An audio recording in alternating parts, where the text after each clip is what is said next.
भंडारा गोंदिया लोकसभा मतदारसंघावरून महायुतीमध्ये रस्सीखेच होण्याची शक्यता आहे। या मतदारसंघासाठी भाजप आणि अजित पवार गटाने आपला दावा ठोकला आणि त्यामुळे हा मतदारसंघ कुणाच्या वाट्याला येऊ शकतो बघूया त्याचबद्दलचा एक स्पेशल रिपोर्ट। हे राष्ट्रवादी विदर्भामध्ये सर्वात जर बळकट असेल तर भंडारा गोंदियामध्ये आहे राष्ट्रवादी।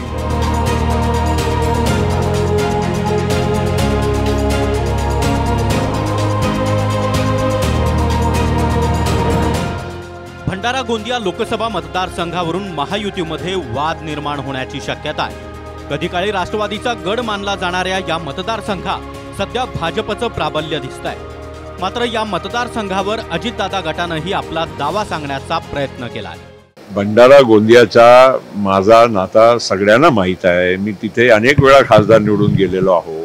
तो माझा गृह जिल्हा आहे आणि तिथे राष्ट्रवादी विदर्भामध्ये सर्वात जर बळकट असेल तर भंडारा गोंदियामध्ये आहे राष्ट्रवादी।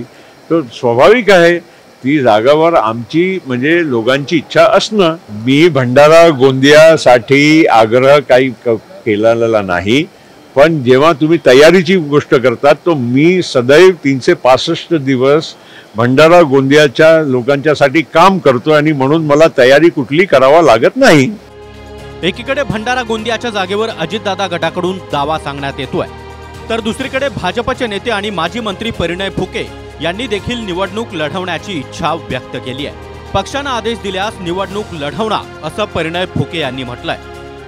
निश्चित आता बघा, तुम्हाला माहिती आहे की भारतीय जनता पार्टी हा शिस्तीचा पक्ष आहे आणि भारतीय जनता पार्टीमध्ये नेत्यांनी फडणवीस साहेब असतील, माझे नेते बावनकुळे साहेब असतील, गडकरी साहेब असतील, जर आदेश दिला तर निश्चितच लढणार। भंडारा गोंदिया मतदारसंघात भाजप आणि राष्ट्रवादी नेहमीच लोकसभेच्या मैदानात आमने सामने असायचे। मात्र अजित पवार गट सत्तेत आल्यानं या जागेसाठी आता महायुतीमध्ये रस्सीखेच सुरू झाली आहे। 2014च्या लोकसभेमध्ये भाजपमध्ये असताना नाना पटोले यांनी 6,06,129 मतं मिळवत विजय संपादन केला होता, तर राष्ट्रवादीच्या प्रफुल्ल पटेल यांना 4,56,875 मतं मिळाली होती। 2019च्या लोकसभेमध्ये सुनील मेंढे यांनी भाजपकडून निवडणूक लढवली होती। 6,37,112 मतं मिळवत त्यांनी विजय मिळवला, तर राष्ट्रवादीच्या नाना पंचबुद्धे यांना 4,42,431 मतं मिळाली। 2014 आणि 2019 मध्ये या मतदारसंघात राष्ट्रवादीच्या उमेदवारांचा मोठा पराभव झाला। 2014 मध्ये प्रफुल्ल पटेल आणि 2019 मध्ये नाना पंचबुद्धे यांना पराभवाचा सामना करावा लागला।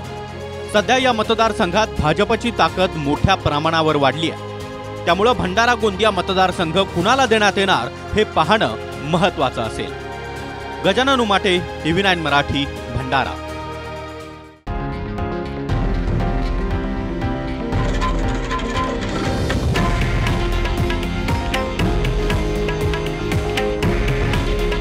हे आहे देशातील नंबर 1 न्यूज नेटवर्क आणि आपण पाहत आहात TV9 मराठी।